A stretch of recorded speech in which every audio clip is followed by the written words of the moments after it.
Radhakrishnan sir, வணக்கம் sir. வணக்கம். வணக்கம். இன்று ஆடிட்டர் குருமூர்த்தியும் சைதை துரைசாமியும் டாக்டர் ராமதாஸை சந்தித்திருக்கிறார்கள். அதற்கு முன்னதாக அன்புமணி ராமதாஸ் சந்தித்து பேசி இருக்கிறார். இதன் மூலமாக இந்த அதிமுக பாஜக கூட்டணியில் பாட்டாளி மக்கள் கட்சியை நீடிக்க வைப்பதற்கான முயற்சியா அல்லது அந்த கூட்டணியில் ஏற்பட்டுள்ள பிரச்சனையை தீர்ப்பதற்கான மட்டும் முயற்சியா சார் இது? டாக்டர் எல்லாத்துக்கும் வைத்தியம் பாக்குறவருங்க. அவருக்கே போய் குருமூர்த்தி ஆடிட்டர் வந்து வைத்தியம் பார்க்க ஆரம்பிச்சா என்ன நடக்க போகுது?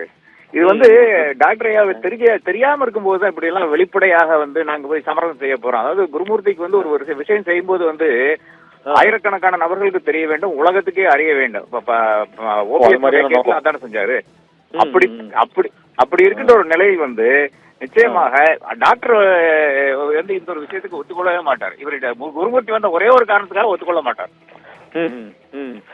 கூட சைதை துரைசாமி இருக்கிறார் சார். அவர் அதனால வந்து அவர் ஒருவேளை அந்த மைண்ட் செட்ல பிஜேபி கூட இருக்கிறதுல அவருக்கு விருப்பம் இல்ல, அந்த கூட்டணி அமைந்ததற்கு அன்புமணி தான் காரணம் அப்படிங்கிற மாதிரிலாம் அந்த ராமதாஸ் பேட்டி அளிச்சிருந்ததுனால அப்ப அதுல எந்த பாதிப்பும் ஏற்படாது, அந்த திமுக கூட்டணிக்கு எதிராக இந்த வாக்குகள் ஒருங்கிணைப்பதற்கு அந்த கூட்டணியில் அவசியம் அந்த மாதிரி வலியுறுத்துவதற்கு அந்த சைதை துரைசாமி கூட கூட்டு போயிருக்கிறாரு. அதான் கேட்டேன்.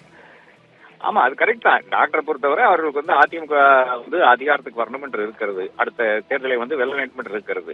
ஆனால் பாஜகவினுடைய அந்த இதுல அலையன்ஸ்ல வேண்டுமான்ற கேள்வி மட்டும்தான். அவரை பொறுத்தவரை அது வேண்டாம் என்று அவர் நினைக்கிறார்.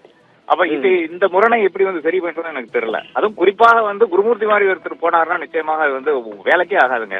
இது அடுத்த ஒரு விஷயம் பாத்தீங்கன்னா, இதுவரை இருக்கின்ற சமரசங்கள் எல்லாம் யாருனால் பேசப்பட்டதுன்னு பாத்தீங்கன்னா கட்சிக்குள்ளார இருக்கிற நபர்கள் மட்டும்தான் போவார்கள். அவர்களை வைத்துத்தான் சமரசம் பேசப்பட்டது.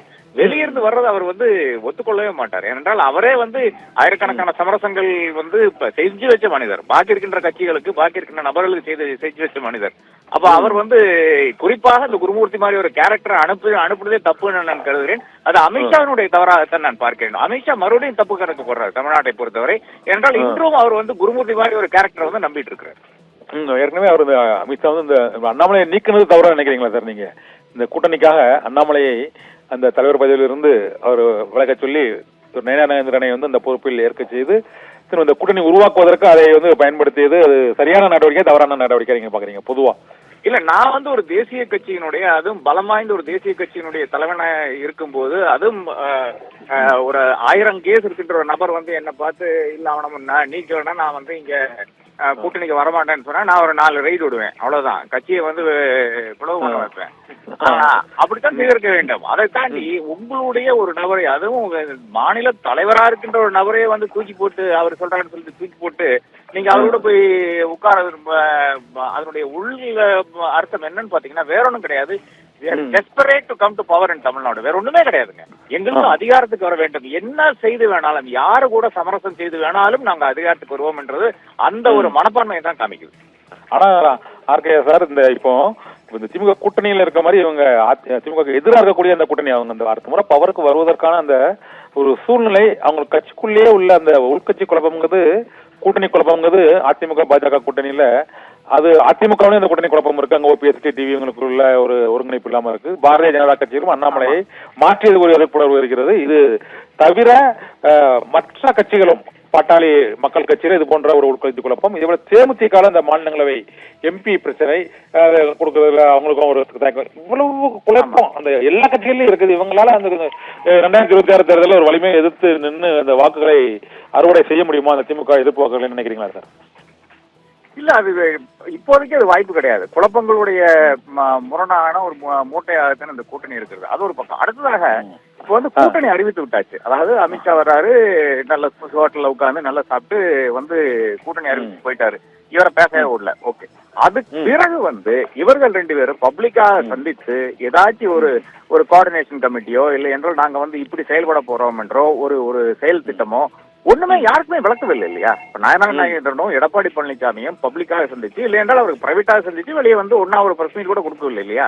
அப்ப இந்த கூட்டணியே வந்து எதற்காக இருக்கிறது? இதுவரை ஒரு பேச்சு கூட கிடையாது. அதாவது ஒரு வருட காலம் இருக்கும்போது நீங்க வந்து உங்களுடைய அந்த முரண்களை எல்லாம் தாராளமாக களையலாம். அது கட்சிக்குள்ளாக இருக்கிற முரணாலும் சரி, வெளியே இருக்கிற முரணாலும் சரி. அதே மாதிரி கிரவுண்ட்ல வந்து ஒர்க் பண்றதுக்கான அந்த சூழ்நிலை உருவாக்க வேண்டும். அப்ப அதற்காக ஒருங்கிணைப்பை குழுக்கள் இப்போ வந்து வட்ட அளவில் இருந்து ஆரம்பிச்சு மாவட்ட அளவில் வரையான அந்த ஒருங்கிணைப்பு குரல் இதெல்லாம் செய்ய வேண்டியது ஒண்ணுமே செய்யலையே. அப்ப இந்த கூட்டணி எதற்காக அறிவிக்கப்பட்டது என்ற அந்த கேள்வியே என் முன்னால் ஒரு பெரிய ஒரு புதிராகத்தான் இருக்கிறதே தவிர எனக்கு இன்னும் புரிய மாட்டேங்குது.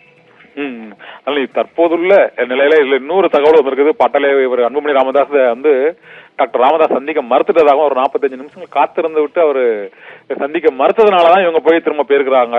திரும்ப ஃபேமிலிக்குள்ள அந்த சமரசத்தை ஏற்படுத்துவதற்கு தான் ஆடிட்டர் குருமூர்த்தி இவங்களும் போயிருக்கிறாங்க அப்படிங்கிற தகவலும் இப்போ வெளியாகிட்டு இருக்கு. ராமதாஸ் வந்து அன்புமணி ராமதாஸை சந்திக்க மறுத்துட்டதாகவும் ஒரு தகவல் வெளியாகிருக்கு. அதனால இது பிரச்சனை வந்து இன்று தீருமா என்ற ஒரு கேள்வியும் இருந்திருக்கிறது. நீங்க எப்படி பாக்குறீங்க சார் அதை? இது பப்ளிக்காக வந்து அன்புமணி வந்து மன்னிப்பு கேட்க வேண்டும். அவர்தான் தலைவர் என்றால் அவர்தான் நிறுவனர், அவர் சொல்றதுதான் இந்த கட்சியில எடுபடும் என்ற விஷயத்தை வந்து அவர் தெளிவாக கூற வேண்டும். நான் பலமுறை குறிப்பிட்ட மாதிரி கட்சி நிச்சயமாக அன்புமணியிட்டு இருக்கிறது. ஆனால் மக்கள் இல்லை என்றால் வாக்காளர்கள் வந்து வன்னிய மக்கள் வந்து இன்னைக்கு டாக்டர் ஐயா கூட தான் இருக்கிறாரு. அது இப்போ வந்து நான் ஏனோ தானோன்னு பேசவில்லை. நீங்களே வந்து ஒரு சர்வே கூட எடுக்கலாம். வட தமிழ்நாட்டுல சர்வே எடுத்தீங்கன்னா உங்களுக்கு தாராளமாக தெரியும் யார் கூட இருக்காங்கன்ற. அப்போ அந்த அளவுக்கு இருக்கின்ற ஒரு நபரை வந்து நீங்க தூக்கி போட்டு ஏதோ கருவேப்பிலை மாதிரி தூக்கி போட்டு இல்ல எனக்கு மத்திய அமைச்சர் ஆகணும், நான் வேற ஏதோ மாநிலத்துல போய் நின்றுட்டு எனக்கு வந்து எம்பி பதவி கொடுத்துருவாங்க, அதுக்கப்புறம் மத்திய அமைச்சர் ஆக போறேன் என்ற அந்த ஒரே ஒரு அதிகார வெறியில் அந்த ஒரு மமதையில் தான் இவர் வந்து பேசிக் கொண்டிருக்கிறார். ஏற்கனவே மத்திய அமைச்சர் ஆகிவிட்டார் என்ற மமதையில் தான் பேசிக் கொண்டிருக்கிறார் என்று நான் நினைக்கிறேன் அன்புமணி. ஓகே சார், நன்றி சார்.